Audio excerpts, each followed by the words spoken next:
So I created a new scene, lecture 4, and today I'd like to start from the interesting function which is called LookAt function. So I'll create two game objects on our scene, cube and, for example, sphere, already their positions.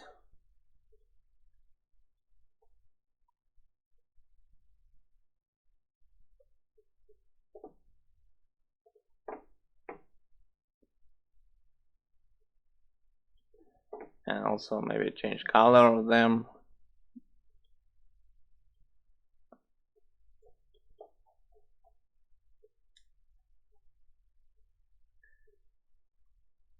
And create new script lecture 4. Lecture 4.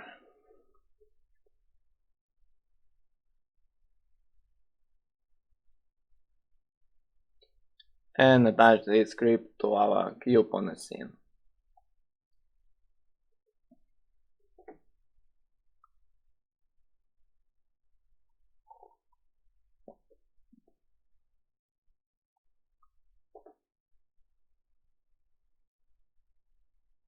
Firstly, I will write this function and then I will explain it. It will be more clear when we will watch how it works. And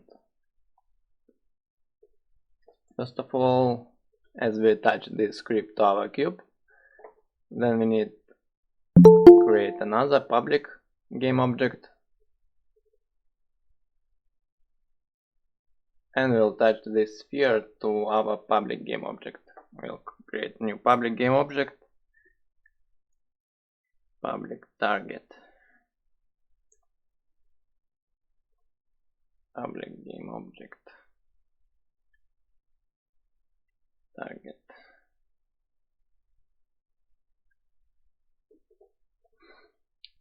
And the function itself. Here, write transform. First of all, I write it, then I will explain it. LookAt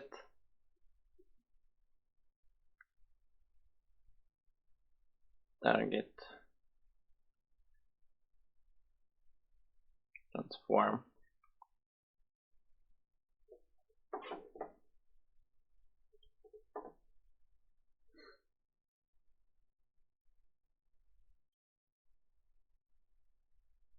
Now here game object target.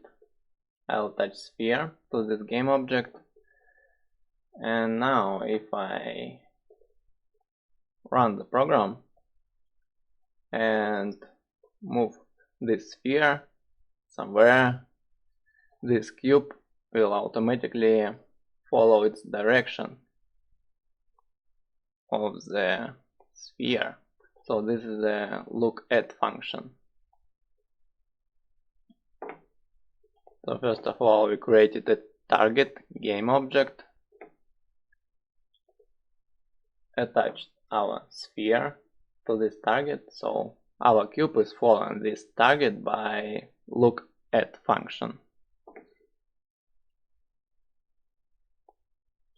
Inside these brackets, it getting the coordinates of this target, and so our cube can follow this sphere.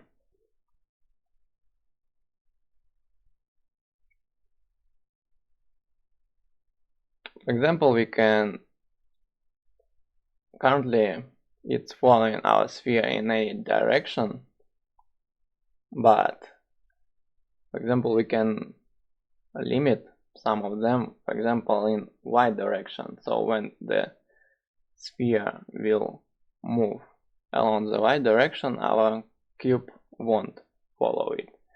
So how to make it? First of all, we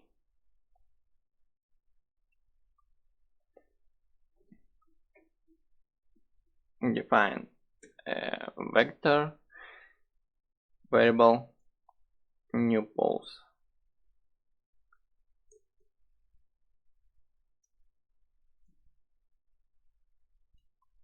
and assign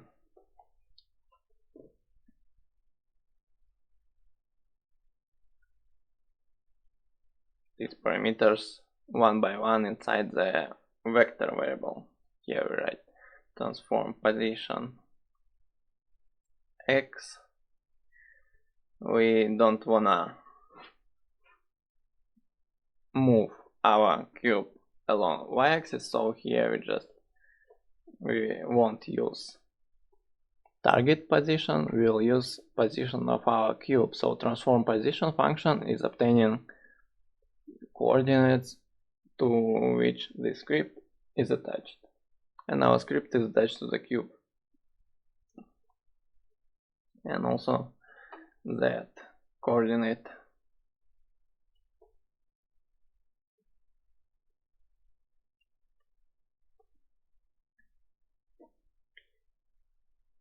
Now we don't use this target transform.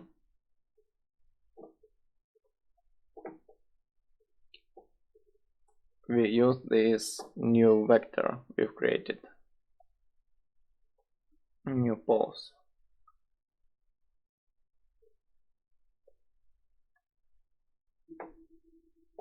So vector allows us to obtain three coordinates, x, y, and z. And then we write this vector variable to our LookAt function.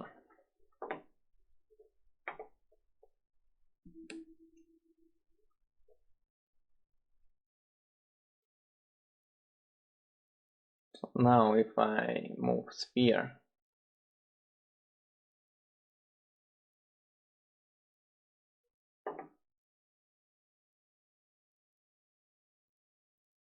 along x, z, x, and along y it's not moving. We lock that LookAt function along this axis.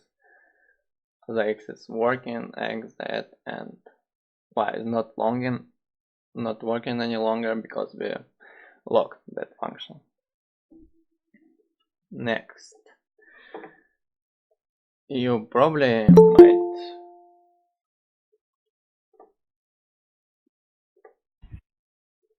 you could notice that for every lecture I created a new scene, and in Unity there is also opportunity to switch between scenes. For example, you have several layers of your program, several screens. You can create them on different scenes, and then you will be able to switch between scenes. So I'll create another two scenes. Create scene level 1.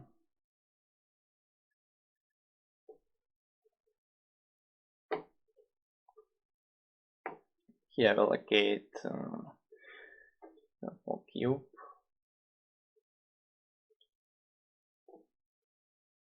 Raise its position, give it some color, and I will create another scene, for example level 2.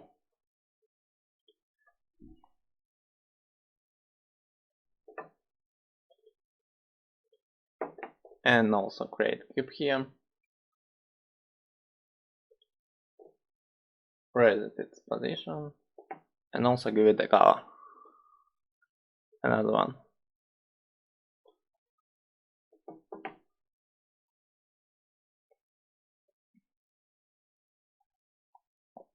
So once these two scenes were created, I create a script.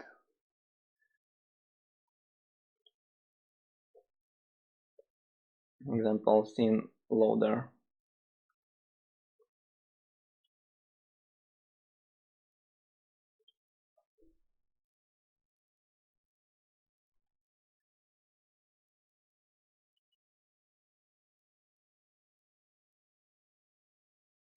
And in this script, by clicking the mouse button, I will switch between scenes. So inside the update, first of all, I'll write if input get mouse down, left mouse button is 0. So when I click left mouse button, I will load particular scene. So here I will write a function which will be called. First of all, I will write this function void load level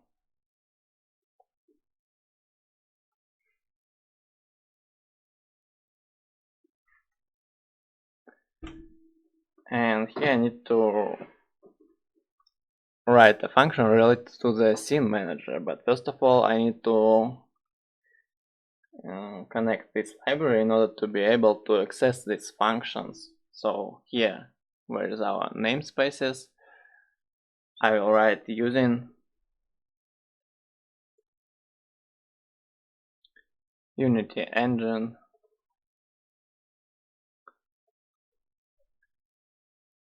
dot scene manager. So now I will be able to use functions including to this namespace. So I write scene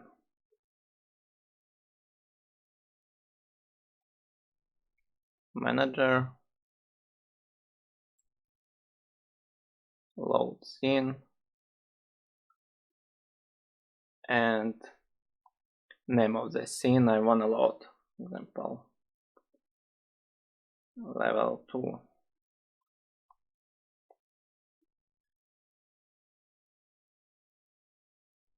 And now I need to provide a reference to this function, to this mouse click condition. So I need to write this function here. So once I click mouse button, this function should be executed, and this function is loading scene with another level, level 2. So let's go to the Unity. So if we want to open the level 2, first of all, then I need to open level 1. And from this level 1 we will switch to level 2.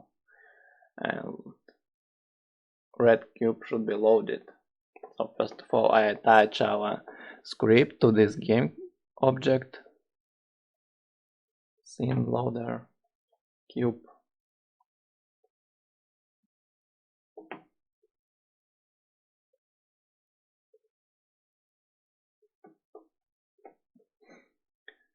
Now if I click the button, the scene which is named level 2 should be loaded, but it won't be loaded because now I'm clicking mouse button and I'm obtaining the following error, and it is mentioned that scene cannot be loaded because first of all you need to add all of your scene to the build settings.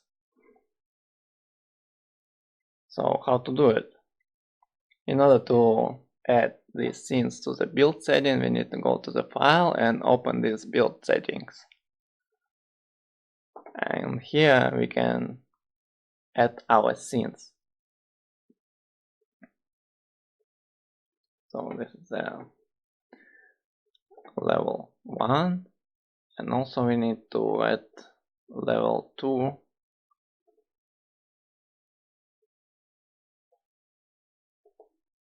So these two scenes, level 1 and level 2. Now if I clear it, now if I start the program,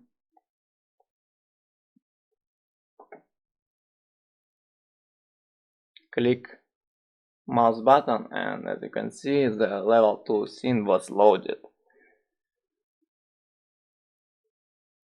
And there is another way of manipulating these scenes.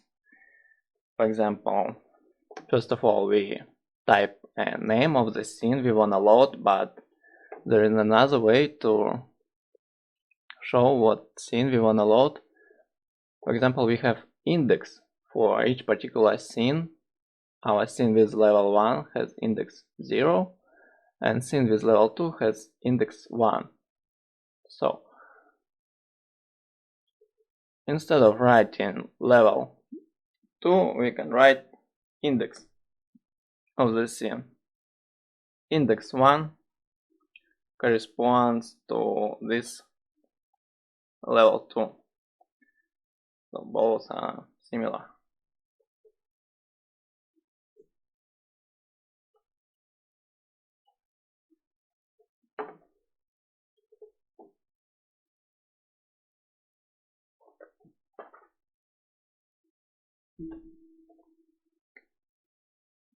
So now if I click the button again, also level 2 scene was opened.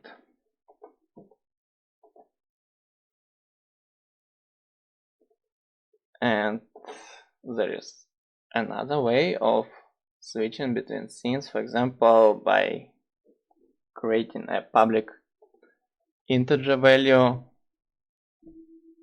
scene number. Let's create a public integer value and check how we can switch between our scenes by this public variable. Int scene number.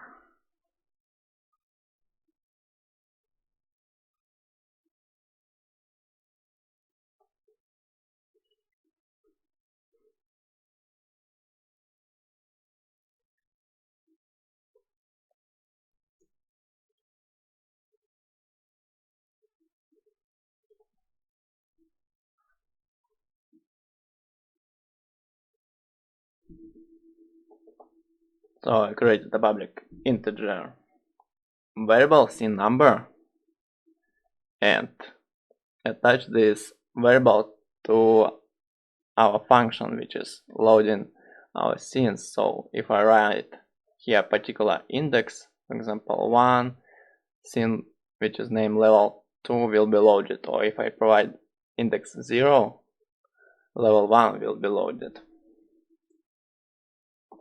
So now let's go to the Unity and provide certain settings for this script. So currently it's level 1. In order to switch to the level 2, we need to write index 1. Let's open scene with level 2. Currently we didn't attach script scene loader to this game object. So we attached it, and if we want to switch from level 2 to level 1, we need to write 0 here. So now if I start the program and we'll click mouse button, we will switch between scenes with level 1 and level 2, as we provided different indexes for different scenes. So again, scene level 2 has index 0, so again, build settings. Scene level 2 has index 1. In order to switch from this level 2 to level 1, we need to write index 0, what we've made here. And for our scene level 1, level 1 has index 0. In order to switch to the level 2, we set up index 1. And what exactly the script is doing, switching scenes, loading scenes with a particular index. So that's how you can switch between scenes.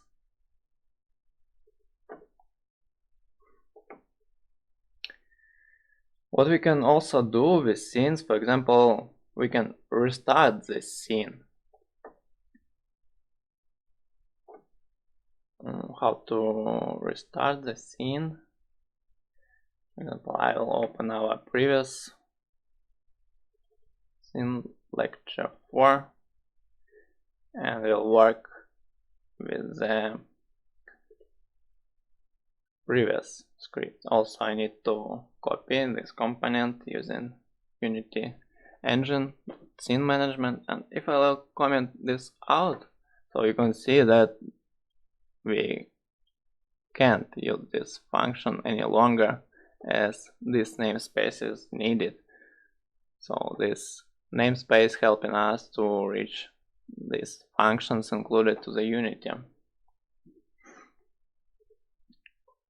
So how to restart the scene? First of all, I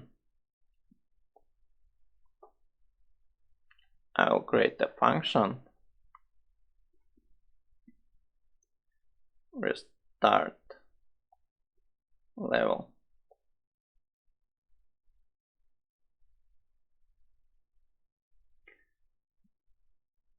Scene manager dot load scene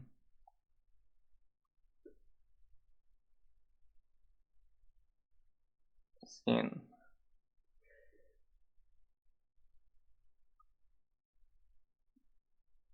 manager get active scene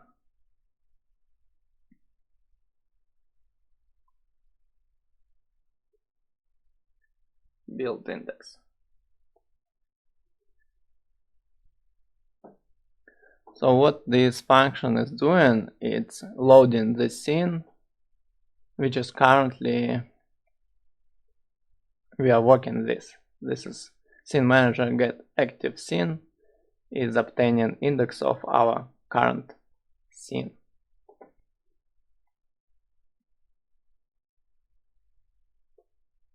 We didn't attach this lecture 4 scene to our build settings, so let's make it.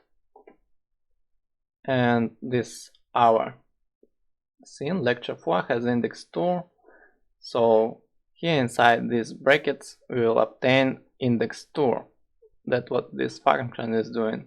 Get active scene build index, and it will load our scene again, which has index 2 lecture 4. So how to understand that we load this scene? For example, we can write something inside the start function. Start function is executed only once when we run our program, and if we restart the scene, this function again will be called. So here we can write print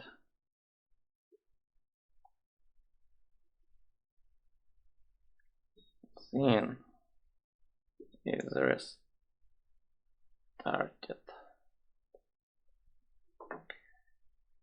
And what we need to do as well, we need to call this function.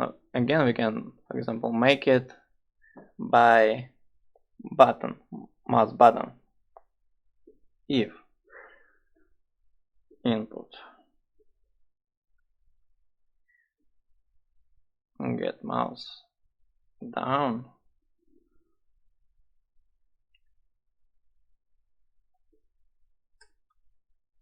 we restart our scene.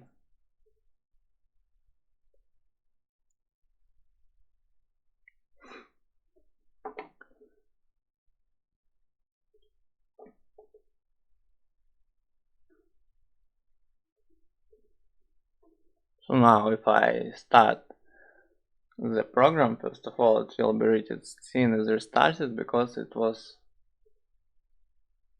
loaded. And if I click the mouse button, again I have to obtain similar message, scene is restarted, and as you can see our scene was restarted again and again whenever I click mouse button.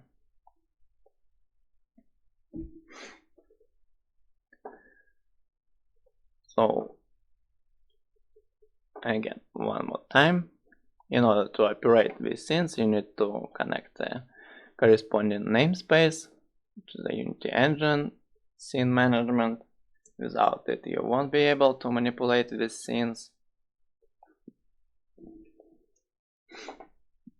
Then there are different ways of switching between scenes by its index, by its name.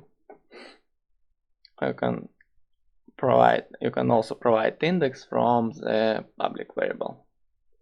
And the most important thing, in order to work with scenes, you need to first of all add them to build settings. Otherwise you will get an error, corresponding error.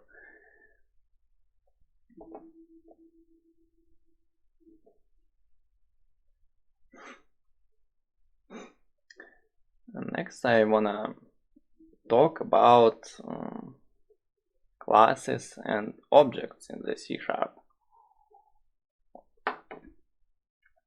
First of all, we worked with that monoBehaviors class, which is a part of the Unity. This monoBehavior class allowing us to execute certain functions, for example, start and update.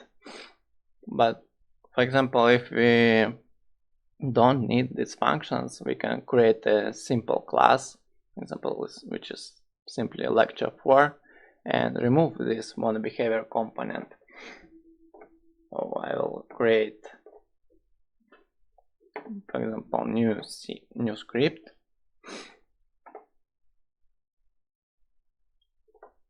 We'll name it vehicle.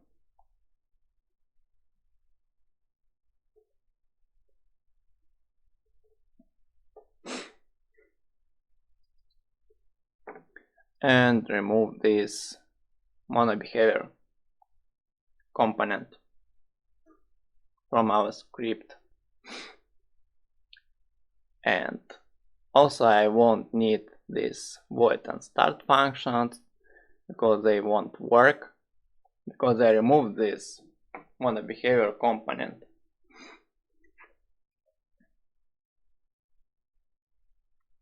So I remove them as well, and I will provide some functions to our vehicle. For example, it will have a float speed,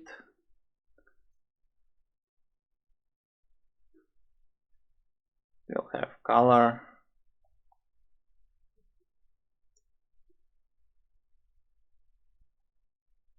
also I can write some functions here, for example, weight, vehicle speed,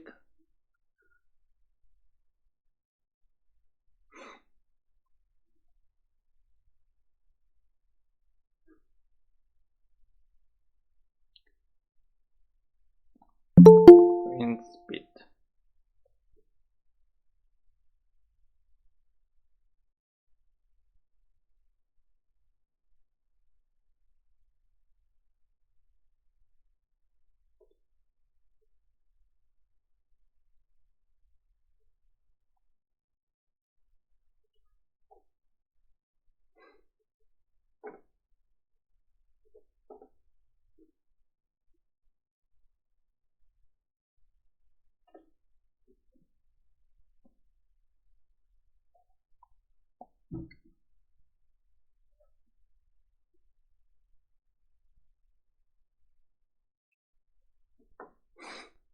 Okay, one more time again.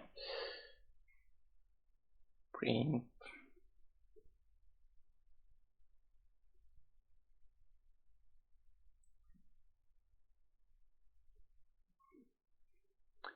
And as we removed the monoBehavior script, it's like we can't write print any longer, so we'll use a debug log. They're similar.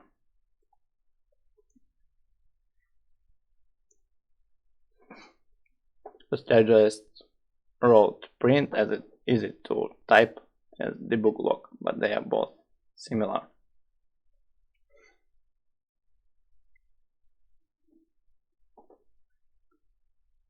Now if I will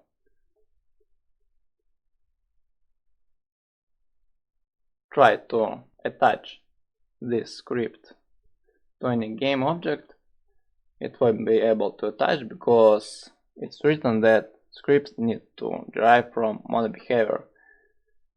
So as we remove the model behavior, we won't be able to attach it. So it will be just stored in our scripts folder as an object. And example, let's manipulate with that script. By another one, try to get access to this game object, to this object vehicle. Open our scene.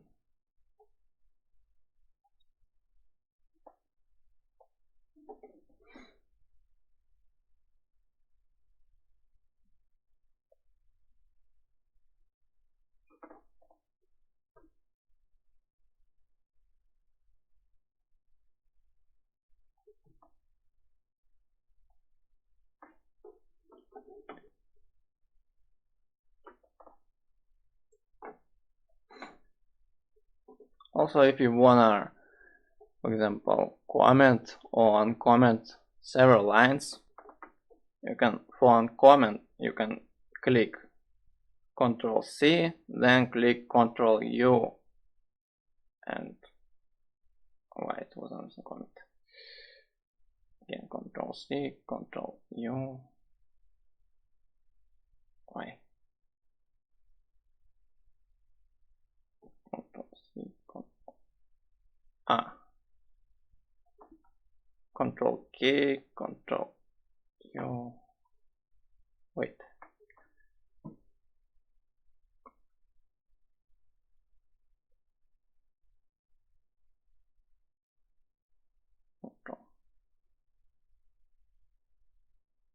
Yes, okay. For example, if you wanna comment or uncomment several lines, for example, in order to comment several lines, you need to write on your keyboard Ctrl K, then Ctrl C, and several lines will be commented. And if you need to uncomment, first of all you need to Ctrl K, Ctrl U. Okay, let me write it in the chat.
So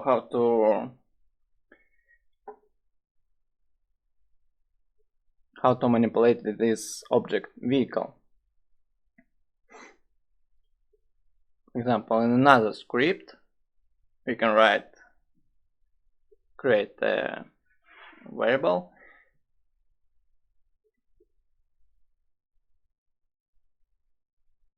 name it somehow, my vehicle.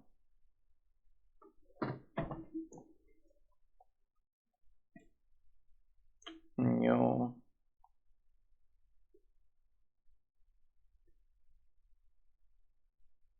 So now inside this variable we will store this object vehicle. And we can, by this variable, manipulate with its parameters, which is speed, color. For example, my vehicle setup speed dot speed. And also an important thing, currently it's highlighted because this variable is even it's a typo, even if they the same, it's highlighted because this variable is private. In order to get access to this variable, we need to write public here. Then we'll be able to get access to this variable.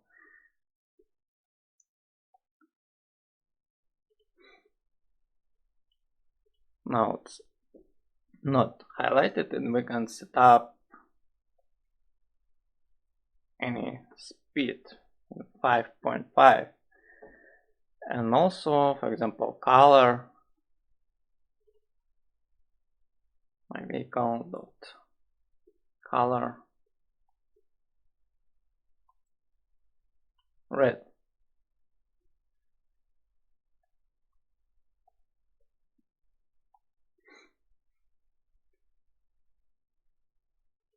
And for example, we can create another reference of this object. We can create another vehicle,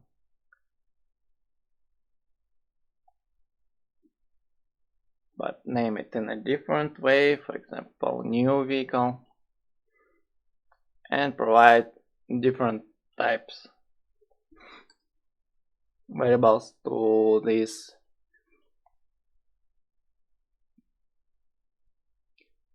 new variable.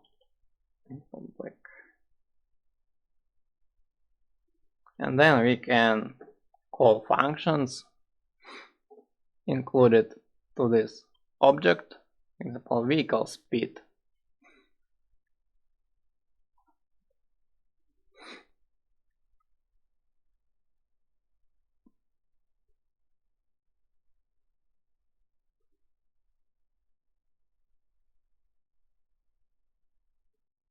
It's also highlighted because we need to make it public as well.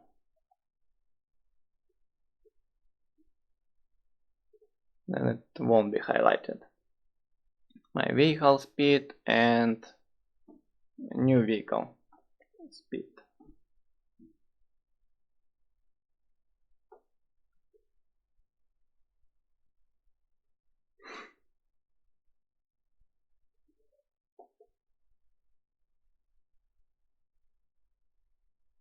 So that's how we can get access to this object, which is not included to our scene. We can use it in several conditions. For example, we can create one vehicle or another one. These parameters will be stored in our variables we've just defined, and then we will call a function which will print us the speed. So we will obtain 5.5 and 10.5.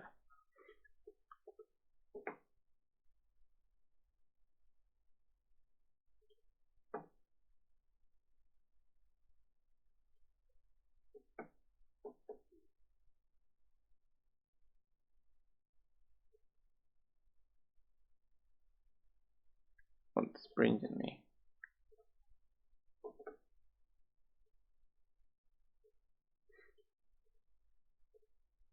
Oh.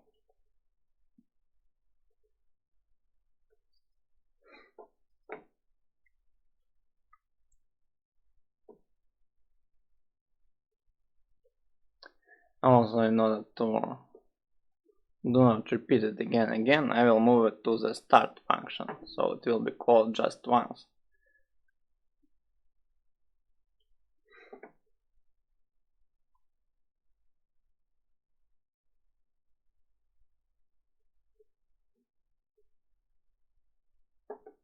So 10.5 and 0 by 0. It should be 10.5. Let me check it again, because here it was a typo.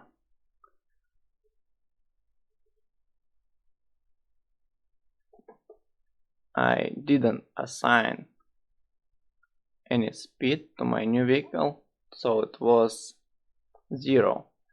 Now I'm assigning new vehicle speed 10.5 and it will be 10.5. Now again one more time.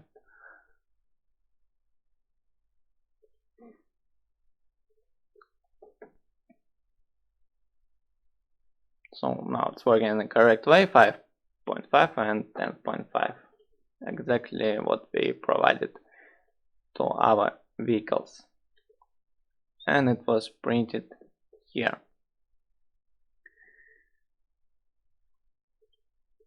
So next about constructors in C#. For example, here by creating a new reference to this object vehicle, we called a constructor. And this is how the constructor was called, and this is a default constructor which has nothing inside brackets. So but for example, we can also do some many interesting things with constructor, but first of all let's consider this default constructor and how it's working.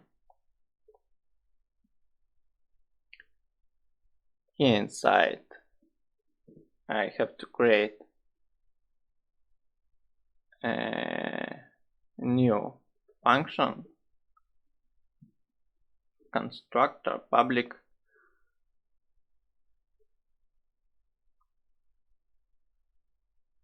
vehicle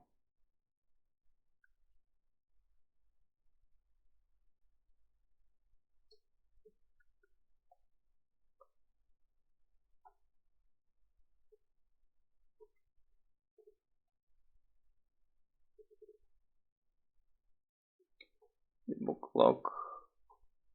Here we'll write constructor was called.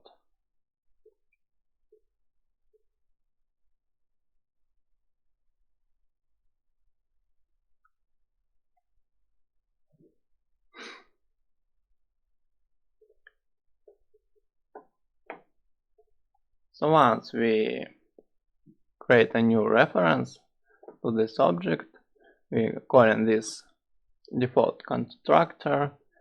So whenever we call it, we have to obtain this message, this constructor was called. So constructor is a special type of function which is called automatically once we call this constructor.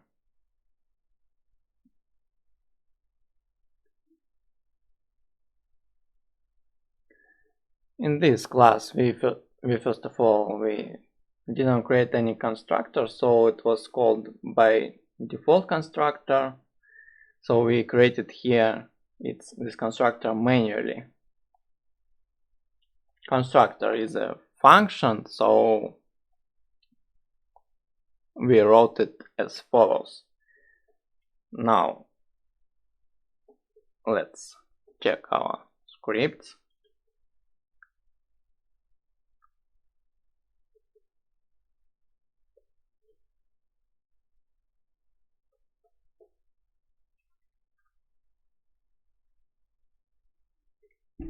And here you can see that this constructor was called twice.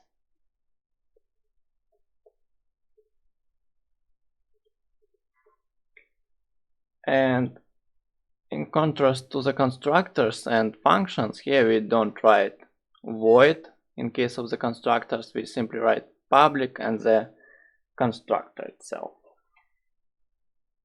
And also it was a simple case of the default constructor, but we can also provide more flexibility. For example, we can provide access to our variables in a more convenient way, in contrast to the previous one. Here we set up them one by one, but we can do it in a more convenient way. For example, let's create another constructor, public vehicle,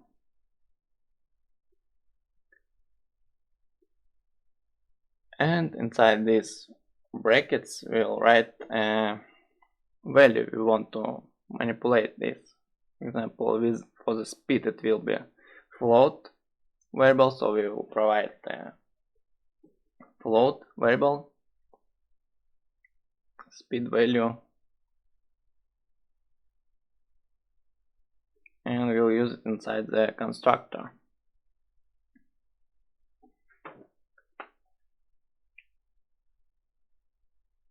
We'll assign this speed value to our float speed. For this procedure, we need to write this speed equal to speed val. This means that we are working with this object, then we are obtaining a speed variable which belongs to this object and set up it with a new variable which is a speed val. And we also can print that this constructor was called vehicle speed called.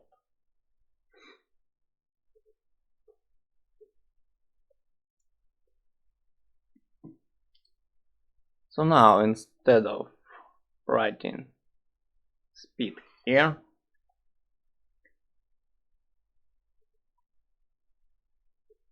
we can write speed by using a constructor.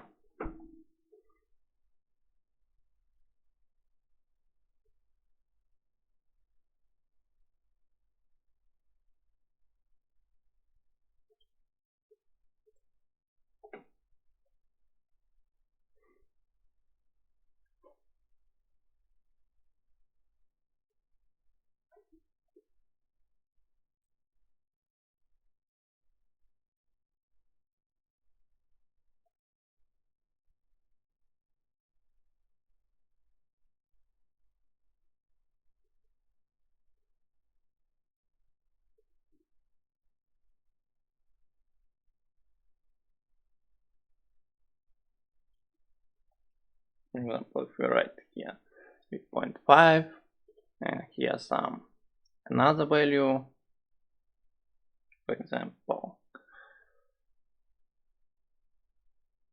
6.5 f,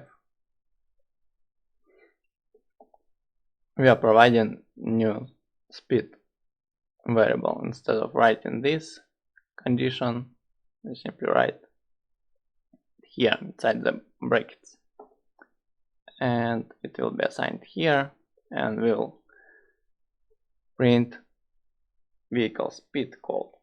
So let's check.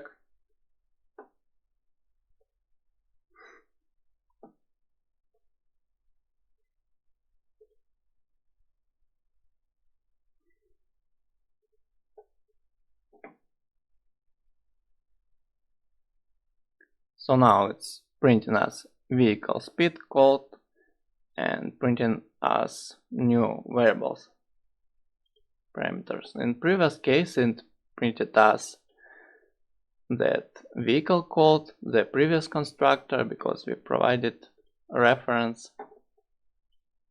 We didn't write anything inside brackets, so the first constructor was called. But here we using another second constructor, as we provided a speed value inside the bracket, so this constructor was called. So we assigned value and printed that this constructor was called. Also, we can do similar things with the color as well.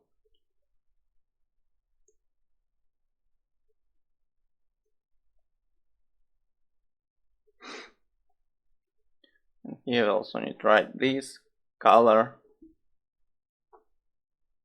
and assign it with color.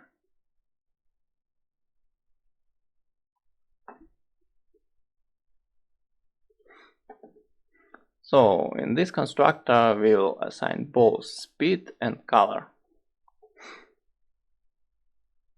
So again, this means that we are working with this object, with this class. Then we obtain variable belonging to this class, which is speed, and assign it with another variable which we provide from another script. And we provide them inside the constructor. So now we can write here, comma, and write color, purple, green.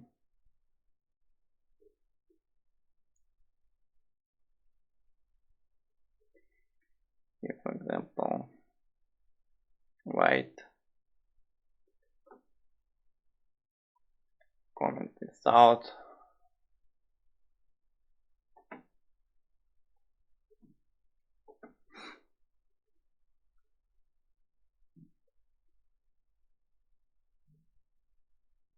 We'll print that vehicle speed and color was called. So now we don't provide references to these two constructors. Previous to we worked with that constructor.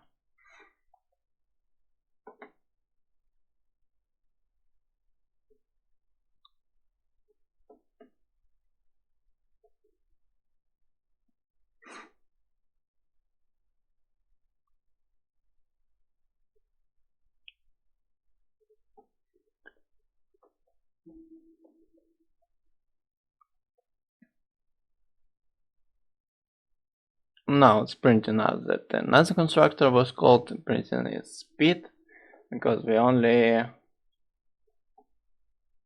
inside this function is only printing us as speed. But for example, if we provide also color here,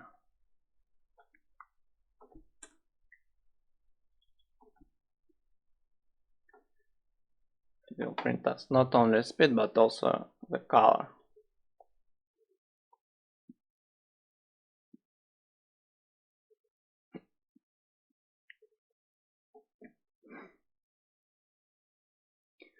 Now it's printing out which constructor was called, then parameters for each of them, speed and color. So again, the benefit of using constructors that you can define several of them, and here you don't change the name of the function, you just simply provide different parameters inside these brackets. For example, for just calling default constructor, which is vehicle, nothing inside brackets, you write nothing inside brackets.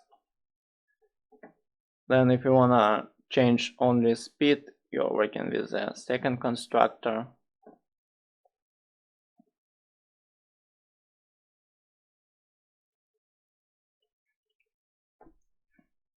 And you provide only speed, for example. And also if you wanna change several parameters, you can change several as well. So that's what about constructors. Now how we can also get access to the parameters inside this class from our scene, as we made previously. For example, if I create any public variable,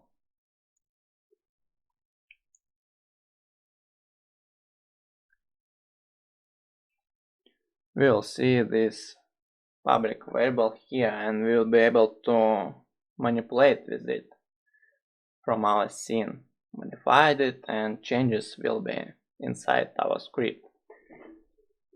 And also we can do these things with the object vehicle. We can't attach it to our game object on the scene, but we still can provide access to the parameters of this object from our scene. So how to do it? We need to write public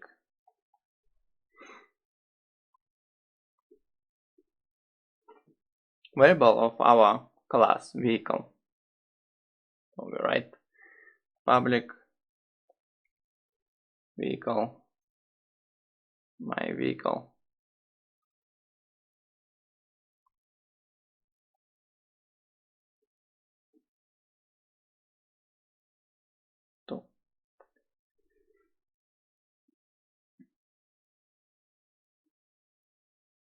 So now if I save it, go to the Unity,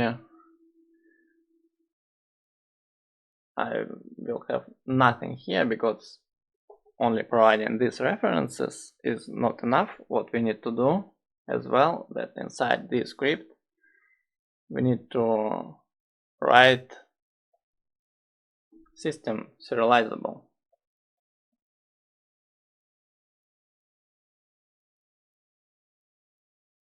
System.Serializable.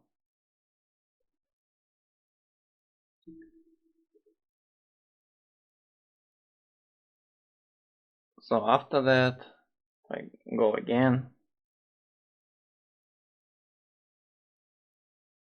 I'll see parameters of my vehicle I've just created. So speed, color. Now I can get access to this object vehicle from the scene. I can modify these parameters and work with them from the scene, not from the script. So let's make something here. For example, I'll create a new function and we'll print parameters here. Print params.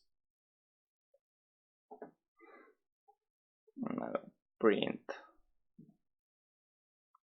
speed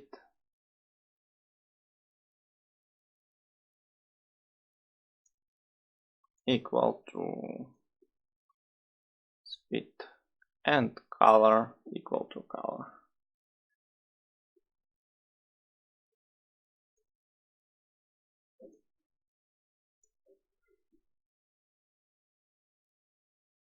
And inside this script I will call this function print params.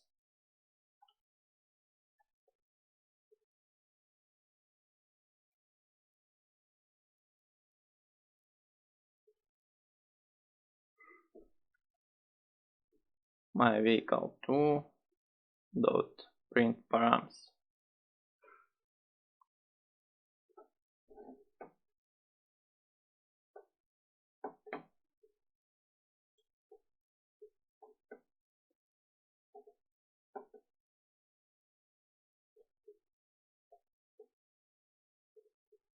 So now if I start the program,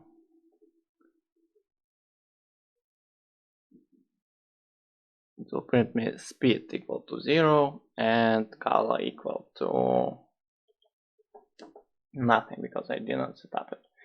Also I will comment other things.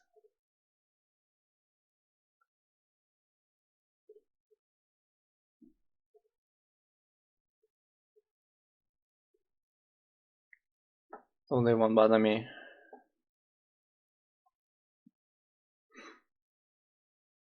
Write something here.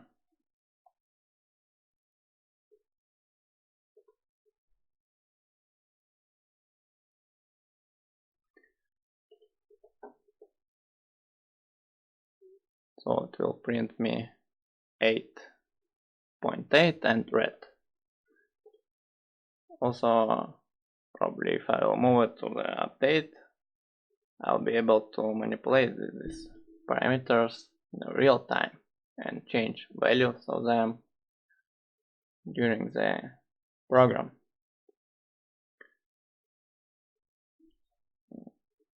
10, it's printing me 10, and color green, so I can modify these parameters in a real time.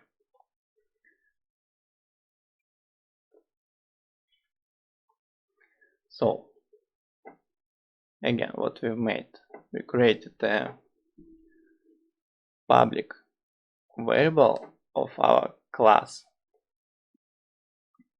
which is this class vehicle. This script is not located on our scene, but we managed to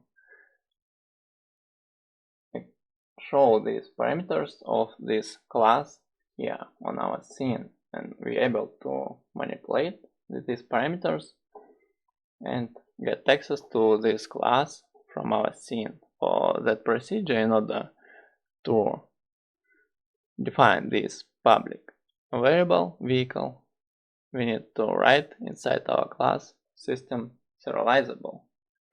So we'll be able to get access to our variables.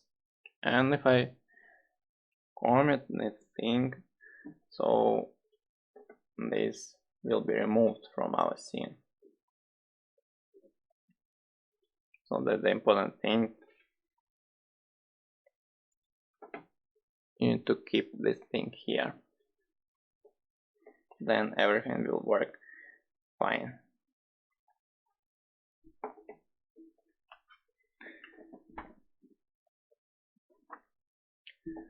So this lecture was a bit maybe confusing, a lot of new information.